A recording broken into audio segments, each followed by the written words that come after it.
Всем привет! Что такое у нас новый продукт появился? Это АЭС Дорогова, капсулы АЭС Дорогова.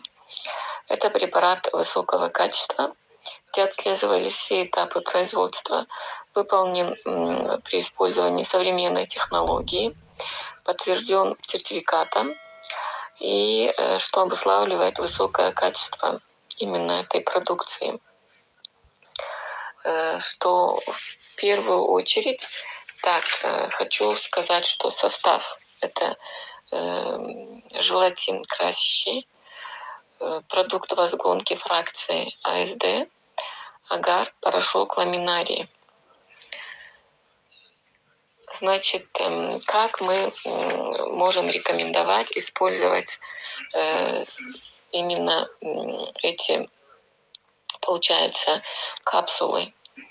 В одной капсуле содержится 2 мл АСД, а в каплях это 25-26 капель.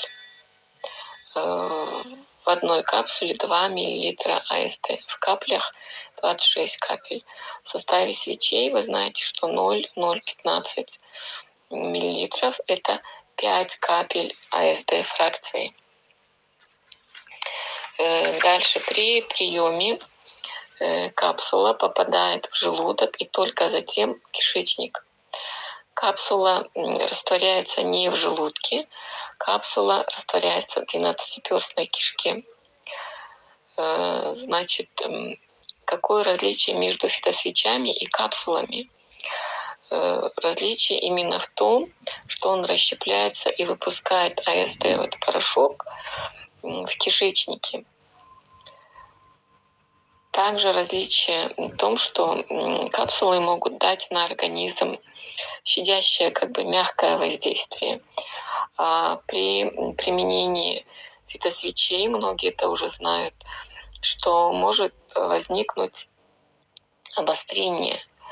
А здесь получается, применении капсул обострение может быть в мягкой форме. Обострения будут, но резкого обострения не будет такого. Если фитосвечи, попадая в организм через прямую кишку, сразу попадают в кровеносные сосуды и действуют моментально, то действие капсул кумулятивно. Эффект получается от капсул постепенный. Он частично, накапливаясь в организме, дает эффект. Также многие здесь начинают путать, что если получается в капсулах 26 капель АСД, а в фитосвечах 5 капель АСД, то значит будет лучший эффект в капсулах, и организм получит аж столько капель АСД за одно применение. Вы вспомните, обратитесь к медицине. Когда вам выписывают таблетированно в капсулах, вы их принимаете, вы же не излечиваетесь от одной капсулы. Для того, чтобы победить болезнь, нужно длительное применение, месяц, 2 месяца, 3 месяца.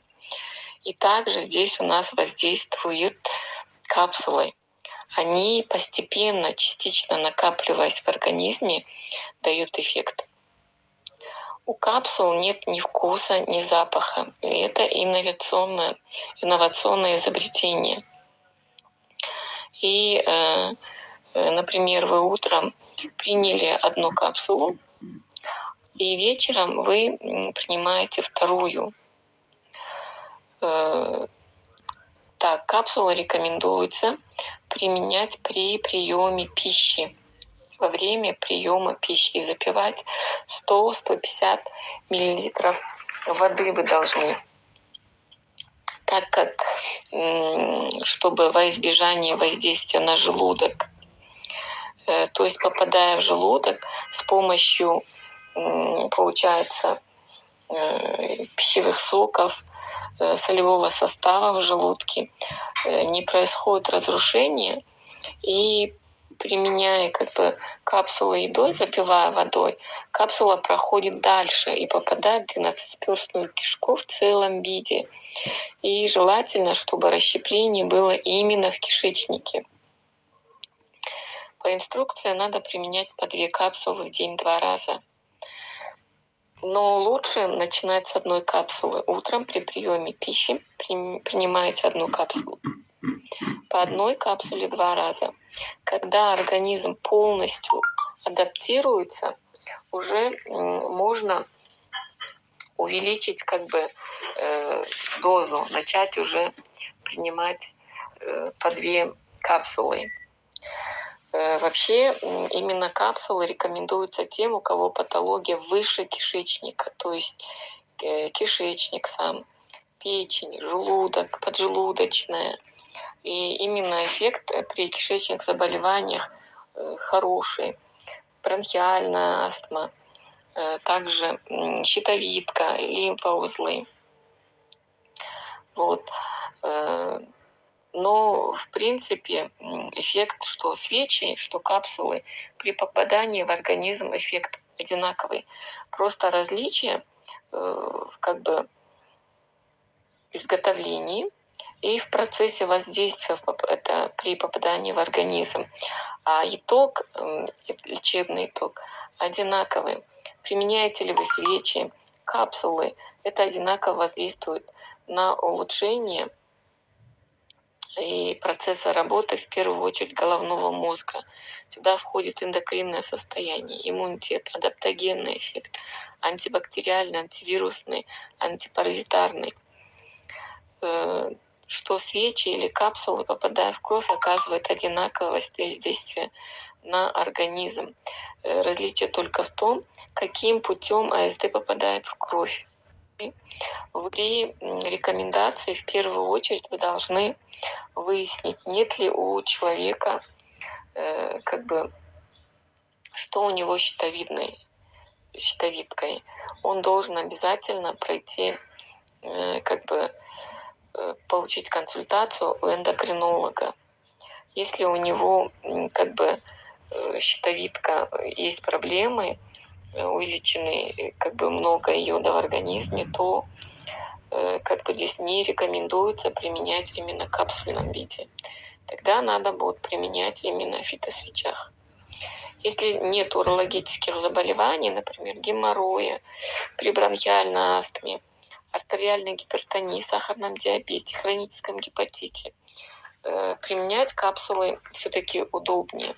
Но если вместе с этими заболеваниями есть гинекологические заболевания, лучше чередовать капсулы и свечи. Почти у многих заболеваний